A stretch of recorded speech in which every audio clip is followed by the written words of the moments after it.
So you're looking for some almost free camping with electric hookups right near Great Sand Dunes National Park? Well, I've got a fantastic spot to show you here at San Luis Lake Campground.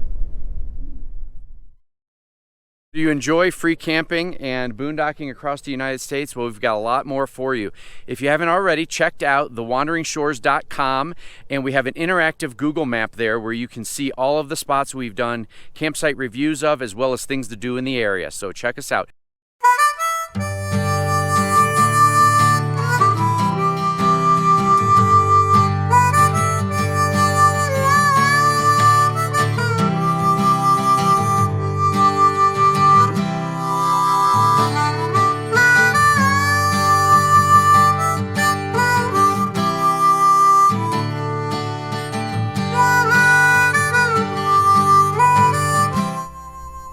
So let me tell you a little bit about San Luis Lake Campground. It's actually in the San Luis Lake Wildlife Area, which used to be a state park, but then back in 2017, the state park status was taken away and it was moved over to the Wildlife Foundation or the Wildlife Department. So this campsite is pretty unique. Number one, there's 51 campsites. Almost all of them have electric hookups. However, there's a caveat. Keep in mind that in order to camp here, there's a 14-day stay limit, but in order to camp here, you have to have either a Colorado hunting, fishing, or wildlife permit. Now, you can go online and get those. They're good for a year. I'm an out-of-stater. I opted for the wildlife permit because I'm not going to hunt and I'm not going to fish, and those are both more expensive. And for me, it ended up being a $52 fee to camp here. I guess you can use it throughout the year, but for free electricity, you really can't beat that. But for in-state, obviously, it's going to be cheaper, but I don't really know the fees for that, so you'll have to check the website. I'm sure it's always changing. We're currently recording this well, actually, today is October 1st, 2023. All right, everyone, I wanted to bring you inside here and just do a quick overview using Google Maps. The area we're focusing on here are these 3 stars that are down here. Let's first zoom in on the actual campsite. So San Luis State Wildlife Area.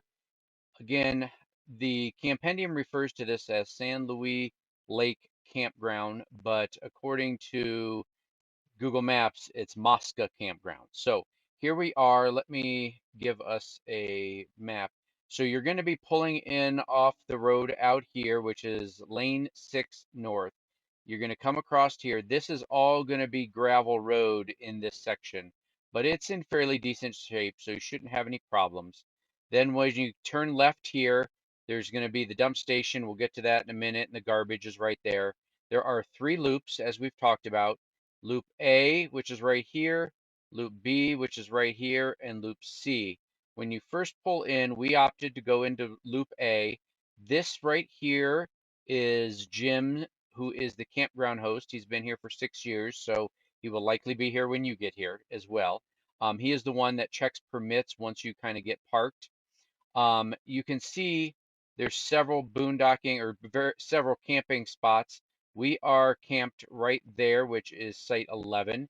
But this road, as you come through, you're going to go to the right. There's a one-way sign right there at that intersection. You're going to come around here, and then you can pick any of these sites along Loop A, or you can go out and check over here on Loop B.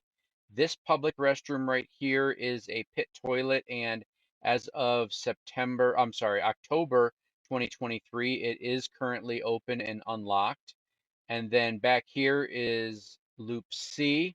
There are several locations. So as we talked about, there are 51 total sites here. Some of them are actually buddy sites. So if you look over here, these sites are so close together that somebody could pull in this parking spot here and somebody could pull in here. Both of you each would have electricity, and then you're kind of sharing these 2 picnic table pavilions. So there are a lot of options here, either to be by yourself or if you've got another rig that you're traveling with. As we talked about, the dump station is right here and it is open. There is no water at all in the campground. I'll show you the 2 places that you need to go if you need to get water. The dumpster is right here in this area. So hopefully you guys can hear me okay. It's a really windy day, but I've got my little dead cat on here. So one of the other services that this campsite offers is a garbage dumpster as well as a dump station. Now, a couple things to keep in mind about the dump station is that there is no running water. There's actually no running water throughout the entire park, even though you'll see a lot of spigots.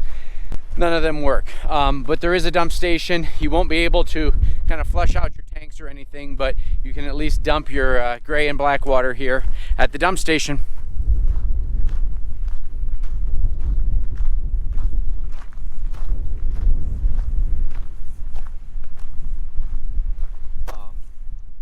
Let me go back out to the maps. So that is the boondocking area. This is the lake here, but it's all dried up and has been for about 3 years, according to Jim. If you back out, the national park, Great Sand Dunes National Park, is right here. One option for water is here at the campground, which is the Pinion Flats Campground. There is a dump station and water right here outside of the campground. So if you go into the national park with your national park pass, you can see there is dump station and potable water right there. So that's an option for water. Now let me zoom out of here and let me orient that. We'll go back out. And then so from the campground, that's about a 20, 25-minute drive. Or if you're going into Alamosa, you come out here and over at the Maverick station. Now this picture was taken before the Maverick was there, but it is a Maverick gas station right there. They do have a dump station and potable water as well over at the diesel and RV pumps on the back side of the gas station. Now, a couple things I want to remind you of. Though this is a very inexpensive, especially with free electricity, you have the option, if you choose to just get 1 or 2 nights. You don't have to buy the annual pass. If you do that, it ends up being $10 per night. You can get a pass, Southwest Pass or a water management pass online, or over at the Walmart in Alamosa, or I believe, and I'm not 100% sure, but I believe this Sinclair station right here also sells them. There's a little convenience store attached to it. So you could get them just for nightly if you want to go that route. I'm going to take you over here real quick and show you how to access this. So cpwshop.com is where you get the wilderness pass. If you've already got a hunting license or fishing license for Colorado, you're fine. But on this page right here, state wildlife passes, you choose that option. It'll take you over to this page. You indicate your age, which I'll just, for sake of this video, I'll say I'm a 50-year-old non-resident. And then you scroll down here, and right over here under land and trails is the wildlife pass. So you can either get a nightly at $10, or you can get one that runs from April 1st to March 31st. It doesn't prorate. So if you buy it, depending upon what point of the year, understand it's only going to go till March 31st, but it's $39.71. And then if you are a resident, it's interesting because I said in the video earlier that it was probably cheaper, but it isn't. It's actually the same price. So it's either $10 for the 1 day pass or $40 for the year and annual pass. And then on top of that, let me go back one page. They do add what they call the wilderness or habitat stamp. That's a fee that you cannot basically get around, and that's 10 or $11. I believe it lists it here somewhere. Yeah, $11.50. This is an automatic add-on that you cannot take off. It's a requirement, so it ends up taking you to about $52 and some odd cents for the annual pass. So obviously, if you're going to stay here 14 days, it ends up being like $4 a night or something for electric hookup, which is fantastic. So if you have any questions, feel free to put them in the comments below. I look forward to hearing from you, and I hope this video was helpful.